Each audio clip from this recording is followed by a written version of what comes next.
ఉండాము చుంబమైన తను చూసి స్వర్ణ కిరీటం తెచ్చి ఆనందించు.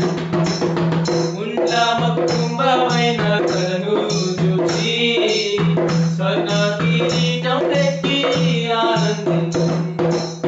కొరడాతో కొట్టబడిన వీపును చూచి కొరడాతో కొట్టబడిన వీపును చూచి ప్రతి ఒక్క గాయమును ముద్దాడేదం. ప్రతి ఒక్క గాయమును ముద్దాడేదం. ప్రియా యేసు రాజునే చూసిన చాలు, మహిమలో నేనాయనతో ఉంటే చాలు.